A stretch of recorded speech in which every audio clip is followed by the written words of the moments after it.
Super power का गुरूर चकनाचूर, भारत ने खेला फ्रांसीसी दांव। रूस अमेरिका देखते रह गए।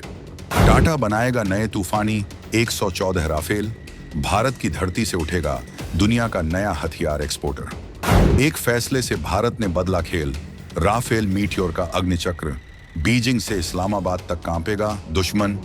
स्वदेशी तेजस की गर्जना, राफेल के संग दुनिया देखेगी भारत का डबल बैरल हवाई दबदबा।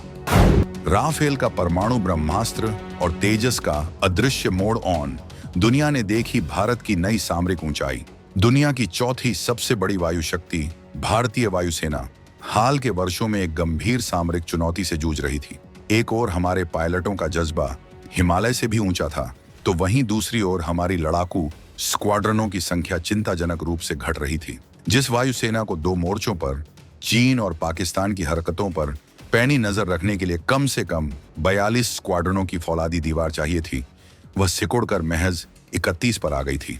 और जब हमारे गौरव मिग-21 बाइसन ने आसमान को आखिरी सलामी दी, तो यह संख्या और भी घटकर 29 पर पहुंच गई। ये सिर्फ आंकड़े नहीं थे, ये हमारी राष्ट्रीय सुरक्षा के आकाश में मंडराते काले बादल थे। एक तरफ चीन अपनी वायुसेना को एक विशाल अजगर की तरह फैला रहा था और पाकिस्तान अपनी फितरत के मुताबिक नए नए हथियार जमा कर रहा था।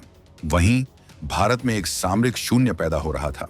इसी शून्य को भरने और दुश्मन की हर नापाक हरकत का मुंहतोड़ जवाब देने के लिए भारत सरकार ने एक ऐसा कदम उठाया, एक ऐसा चेकमेट मूव चला, जिसकी धमक पेरिस, मॉस्को से लेकर वॉशिंगटन डीसी तक महसूस की गई। भारत ने पूरी दुनिया को यह स्पष्ट संदेश दिया कि जब बात देश की संप्रभुता और सुरक्षा की आती है, तो वह किसी भी दबाव के आगे नहीं झुकता। यह फैसला केवल 114 नए लड़ाकू विमान खरीदने का नहीं था, यह आत्मनिर्भर भारत के महाग्रंथ में लिखा गया सबसे स्वर्णिम अध्याय था। यह उस डबल अटैक रणनीति की नींव थी, जिसमें एक तरफ दुनिया की सर्वश्रेष्ठ विदेशी तकनीक होगी, तो दूसरी तरफ हमारा अपना स्वदेशी वज्र। एक ऐसा घातक संयोजन जो दुश्मन को सोचने का भी मौका नहीं देगा। आइए आपको इस पूरी कहानी की गहराई में ले चलते हैं और बताते हैं कि कैसे भारत ने दुनिया की भू राजनीति को एक ही झटके में बदल दिया। चलिए अब उस रहस्य से पर्दा उठाते हैं जिसने दुनिया के रक्षा विशेषज्ञों के समीकरण बिगाड़ दिए। जब भारत ने अपने MRFA multi role fighter aircraft कार्यक्रम के तहत 114 लड़ाकू विमानों की वैश्विक तलाश शुरू की, तो दुनिया के सबसे बड़े हथियार निर्माताओं की सांसें अटक गईं।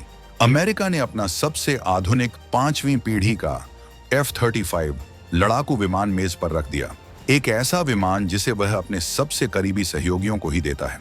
अमेरिका को विश्वास था कि भारत उसकी तकनीकी श्रेष्ठता के इस सुनहरे पिंजरे में फंस जाएगा, लेकिन भारत ने पूरी विनम्रता और दृढ़ता से इस प्रस्ताव को अस्वीकार कर दिया। क्यों? क्योंकि भारत को एक ऐसा फाइटर जेट नहीं चाहिए था जिसका रिमोट कंट्रोल पेंटागन के पास हो, जिसके सॉफ्टवेयर कोड्स पर अमेरिका का पहरा हो। भारत को एक बराबरी का साझेदार चाहिए था, कोई तकनीकी अधिपति नहीं।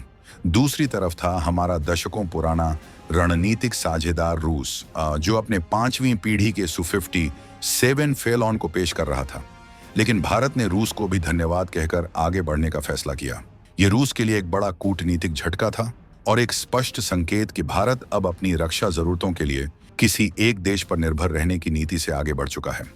यह आत्मनिर्भर भारत की वैश्विक मंच पर सबसे बुलंद घोषणा थी। इन दोनों महाशक्तियों को दरकिनार कर भारत ने उस देश पर अपना भरोसा जताया जिसके साथ विश्वास और साझेदारी की हमारी एक सफल कहानी पहले ही लिखी जा चुकी थी, और वह देश है फ्रांस। यूक्रेन की आधिकारिक मीडिया रिपोर्ट्स ने भी इस बात की पुष्टि की है कि 36 राफेल विमानों के पहले सौदे की शानदार सफलता के बाद भारत अब 114 और राफेल विमानों को अपने बेड़े में शामिल करने के लिए पूरी तरह तैयार है। यह सौदा किसी सामान्य खरीद फरोख्त जैसा नहीं होगा, ये एक सरकार से सरकार समझौता होगा, जिसका अर्थ है शून्य भ्रष्टाचार, शून्य देरी और मिशन मोड में काम। और इस सौदे का जो सबसे क्रांतिकारी पहलू है, वह है इसका मेक इन इंडिया का विजन। इन 114 विमानों में से अधिकांश का निर्माण भारत की धरती पर टाटा समूह और फ्रांसीसी कंपनी डसॉल्ट एविएशन की जुगलबंदी से होगा। कल्पना कीजिए उस क्षण की जब टाटा की अत्याधुनिक फैक्ट्री से दुनिया का सबसे घातक लड़ाकू विमान राफेल बनकर निकलेगा। यह सिर्फ विमानों का निर्माण नहीं है, यह उन्नत तकनीक का भारत में हस्तांतरण है। यह हमारे इंजीनियरों और वैज्ञानिकों को विश्व स्तरीय बनाने का एक महायज्ञ है।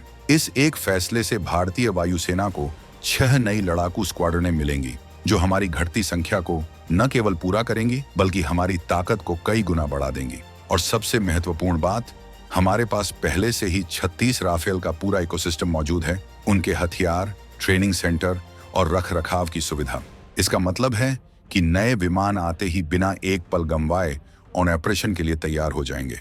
ये भारत की दूरदर्शी कूटनीति और आत्मनिर्भरता की महत्वाकांक्षा का वह संगम है जिसने सिद्ध कर दिया है कि भारत अब किसी का अनुकरण नहीं करता बल्कि दुनिया के लिए नए मानक स्थापित करता है। लेकिन रुकिए, कहानी का असली रोमांच तो अब शुरू हो रहा है। राफेल तो इस भव्य रणनीति की एक मजबूत ढाल मात्र है।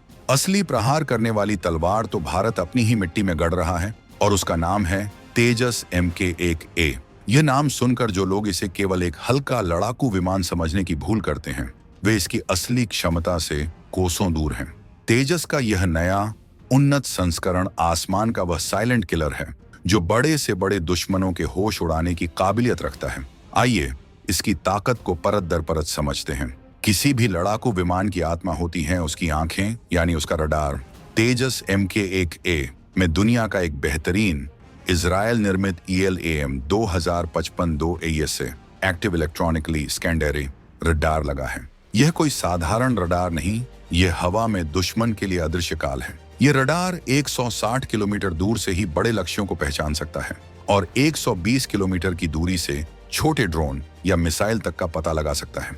अब इसकी तुलना पाकिस्तान के नवीनतम JF-17 ब्लॉक 3 या चीन के JT-9C से करें। वे कागजों पर चाहे जितने भी बड़े दावे करें, जमीनी हकीकत में तेजस का यह रडार उन्हें मीलों पीछे छोड़ देता है। और बात सिर्फ रेंज की नहीं है, इस रडार की असली ताकत इसकी लो प्रोबेबिलिटी ऑफ इंटरसेप्ट क्षमता है, जो इसे लगभग अजेय बनाती है। तेजस का रडार क्रॉस सेक्शन RCS केवल 0.5 से 1.2 वर्ग मीटर है। सरल शब्दों में, दुश्मन के रडार पर यह एक विशाल लड़ाकू विमान की तरह नहीं बल्कि एक छोटे से पक्षी की तरह दिखाई देगा जिसे टारगेट करना लगभग असंभव है। इसका सीधा सा मतलब है वायु युद्ध का सबसे बड़ा सिद्धांत, first look, first shot, first kill. यानी तेजस दुश्मन को देखेगा भी पहले, उस पर मिसाइल दागेगा भी पहले और उसे नष्ट भी पहले ही कर देगा।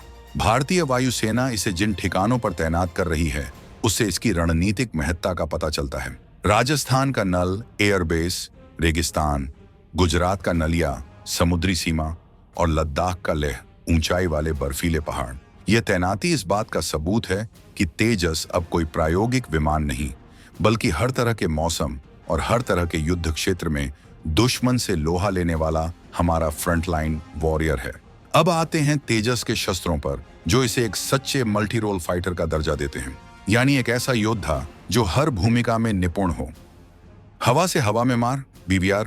इसके पास भारत की अपनी अस्त्र MK1 मिसाइल है जो 110 किलोमीटर दूर से ही दुश्मन के विमान को धूल चटा सकती है। नजदीकी हवाई युद्ध, डॉग फाइट, इसके लिए इसके पास पाइथन 5 और ASRM जैसी घातक मिसाइलें हैं जो पलक झपकते ही दुश्मन को नेस्त नाबूद कर सकती हैं। ग्राउंड अटैक, ये दुश्मन के रडार और जमीनी ठिकानों को भी सटीकता से निशाना बना सकता है।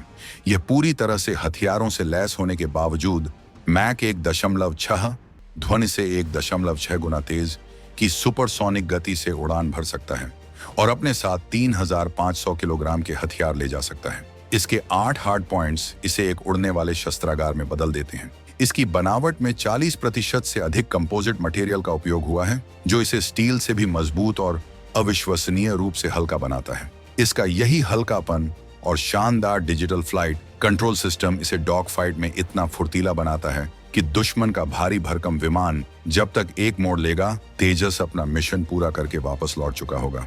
राफेल और तेजस की यह जोड़ी भारत की हाइलो मिक्स रणनीति का जीवंत प्रमाण है। राफेल हाई एक भारी, शक्तिशाली और लंबी दूरी का शिकारी बाज है जो दुश्मन के इलाके में बहुत गहराई तक जाकर कहर बरपा सकता है। तेजस लो एक हल्का, फुर्तीला और घातक चीता है जो अपनी सीमाओं की रक्षा करेगा और दुश्मन को करीब आते ही चीर फाड़ कर रख देगा। यह वह जुगलबंदी है जो चीन और पाकिस्तान दोनों के लिए एक दुःस्वप्न साबित होने वाली है। चीन अपने W-20 स्टील्थ फाइटर के घमंड में चूर था, लेकिन राफेल और तेजस का यह संयोजन उसके इस भ्रम को तोड़ देगा। पाकिस्तान अपने JF-17 पर इतराता था, लेकिन तेजस MK-1A के सामने उसकी कोई बिसात नहीं है। और अब बात उस गुप्त और अंतिम रणनीति की जिसकी पूरी तस्वीर शायद अभी चीन और अमेरिका को भी समझ नहीं आई है। 114 राफेल का यह सौदा सिर्फ विमानों की संख्या बढ़ाना नहीं है, ये भारत की सामरिक संप्रभुता का शंखनाद है। इस सौदे के असली गेम चेंजर हैं राफेल के साथ आने वाली मीटियर और स्कैल्प मिसाइलें।